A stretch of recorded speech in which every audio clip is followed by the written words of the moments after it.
अनमोल रतन को देने वाला देता है बिन मोल। चाट चाट कर तुम ही चढ़ा लो, चाट चाट कर तुम ही चढ़ा लो, चाट चाट कर तुम ही चढ़ा लो, चाट चाट कर तुम ही चढ़ा लो। लगे न कोई और ऐसा ऐसा कोई नहीं है, हीरा ऊपर कहियो राम कोई नहीं है। ऐसा कोई नहीं रे, ऐसा कोई नहीं रे, या हीरा को पर कहियो राम कोई नहीं रे।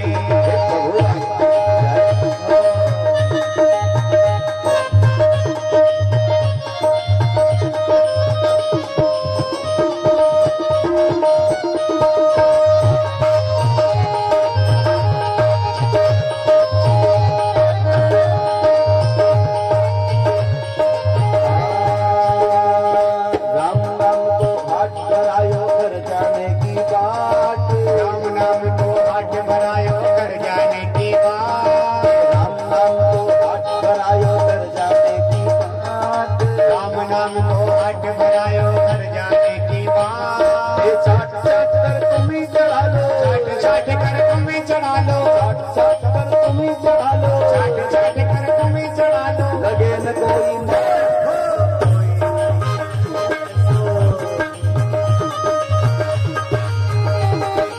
आपकी जय हो।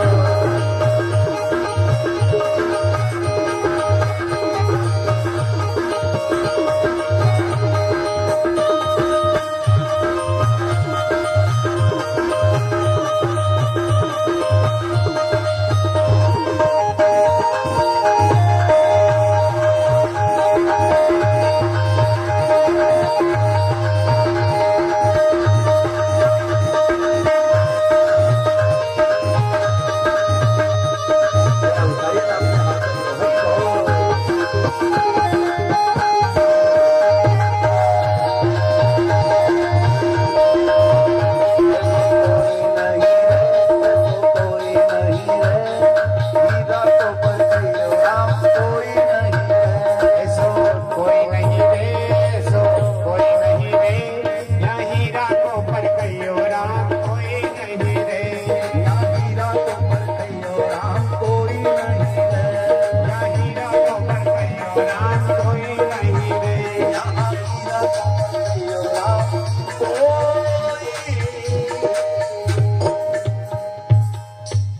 ऐसो कोई नहीं रे, ऐसो कोई हीरा को पर कहियो राम। अनमोल रतन का देने वाला देता है बिन मोल। माताओं जरा ताली भी बजाते जाओ। अनमोल रतन का देने वाला देता है बिन मोल।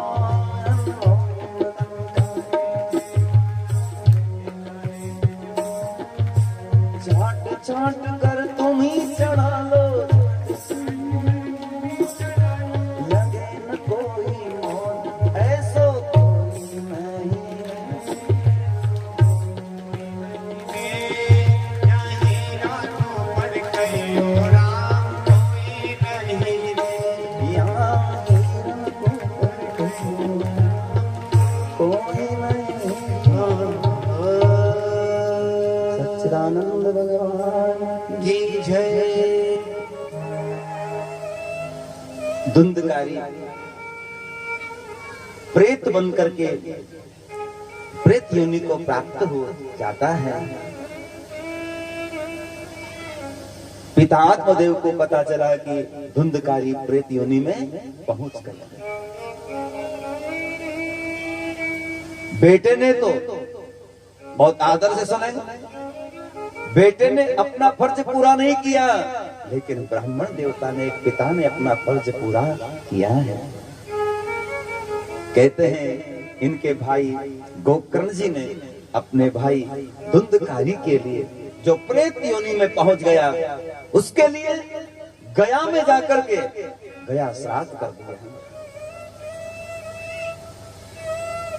और गया में जाकर के गया श्राद्ध कर दिया। एक नहीं बार बार गया का श्राद्ध कर दिया। भागवत में बहुत सुंदर लिखा है, लेकिन फिर भी धुंधकारी प्रेत योनि से मुक्त नहीं हुआ। बोलो जय श्री कृष्ण। जोर से बोलना पड़ेगा, बोलो जय श्री।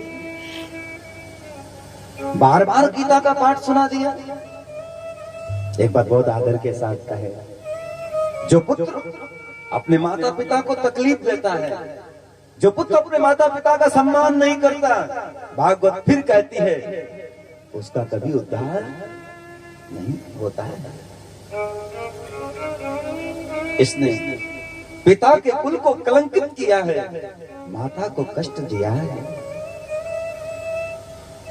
एक दिन रात्रि में अपने भाई गोकर्ण जी को ये प्रेत दिखाई दिया और कहा कि हे भ्राता, आप मेरे लिए कुछ साधन कीजिए, कोई उपाय कीजिए। मैं प्रेत योनि में पड़ा हुआ, मैंने गया श्राद्ध कर दिया, क्या उद्धार नहीं हुआ? एक क्या 1000 बार कर दो, मैंने बहुत बड़ा पाप किया है, मैं माता पिता का अपराधी हूं। श्री गोकर्ण जी सवेरे होते होते भगवान सूर्य भगवान को प्रणाम करते हैं। हे सूर्यदेव, आप पूरे जगत को प्रकाशित करते हैं, आपकी दृष्टि में कोई भेद नहीं है। अगर कुंभा खेड़ी में अगर सूर्य का प्रकाश हुआ है तो हरनावदा में भी होगा। हरनावदा में अगर सूर्य का प्रकाश हुआ है तो इकलेरा में भी होगा। प्रभु की दृष्टि सम है। हे प्रभु, आप पूरे जगत को प्रकाशित करते हैं। मैं आपसे निवेदन करता हूं, आप जगत को तो प्रकाशित करते हैं, लेकिन आपसे मेरी विनती है, आप मेरे भाई के जीवन में भी प्रकाश कर दीजिए। बोलो जय श्री कृष्ण। मेरे भाई के जीवन में प्रकाश कर दीजिए। कहते हैं सूर्य की गति को रोक दिया और भगवान भक्त के अधीन होते हैं। सूर्य भगवान रुक गए। सूर्य अगर रुक जाएंगे तो त्राहिमाम नहीं हो जाएगा। आकाशवाणी होती है, एक काम किया जाए। बोले क्या? अगर तुम्हारे भाई का उद्धार चाहते हो तो गया के श्राद्ध नहीं, इनको श्रीमद् भागवत महापुराण की कथा सुना दीजिए, तुम्हारे भाई का उद्धार हो जाएगा। बोलो जय श्री कृष्ण। जोर से बोलना पड़ेगा, बोलो जय श्री। आगे पीछे मत बोलो, बोलो जय श्री। हाँ, तो कहा कि मैं अपने भाई को जरूर भागवत सुनाऊंगा। और भागवत फिर कहती है कि परिवार में कैसे रहना चाहिए।